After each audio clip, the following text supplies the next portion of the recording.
द्यायचे, अशी कामं करायची असतात का?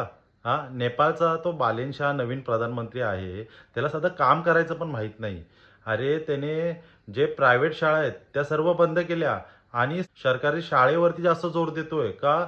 त्याचं म्हणणं आहे, की तुम्ही श्रीमंत असा किंवा गरीब असा, सर्वांनी सरकारी शाळेमध्येच शिकलं पाहिजे. हे असं कामं चालत नाही बाबा. आमच्या देशामध्ये बघा, आता महाराष्ट्रातच घ्या, हजारो शाळा तर सरकारी बंद केल्यात. का? तर प्रायव्हेट शाळा जास्तीत जास्त चालल्या पाहिजे आणि त्याचे मंडळ आहे, ते बघा सर्व सुशिक्षित. असं चालतं का? आपल्या भारतात बघा तुम्ही आहेत का कुणी असं? हां, सुशिक्षित मंत्रिमंडळ घेतलं तर चांगली कामं होतील चुकून.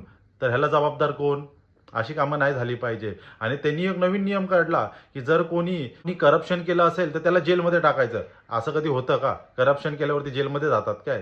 काय तुम्ही पार्ट्या बदलायच्या असतात. ह्या लोकांनी नेपाळमधील दलितांची माफी मागितली. का? तर त्यांच्यासोबत हजारो वर्ष जातीवाद झाला. ह्या देशात ह्या गोष्टी होणार नाही. जातीय गर्व खूप मोठा आहे.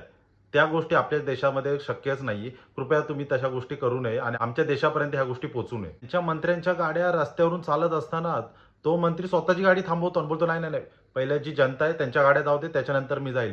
बाबा असं चालत नाही. इथे भारतात बघा तुम्ही, जेव्हा कुठल्या मंत्र्याची गाडी जात असेल, सर्वांना थांबवतात आणि पहिलं त्याला जाऊन देतात. का? तो व्ही-आय-पी आहे. तिकडं व्ही-आय-पी कल्चर बंद करतात आहे. हे असं नाही चालत. ह्याने काय होणार? मग आम्हाला कळणार कसं, की आम्ही वोटर आहे? असं हे सरकार बिलकुल चालणार नाही. हे सरकार लवकर पडणार आहे. याच्याबद्दल गॅरंटी आहे. तुम्हाला काय वाटतं तुम्ही कमेंटमध्ये कळवा.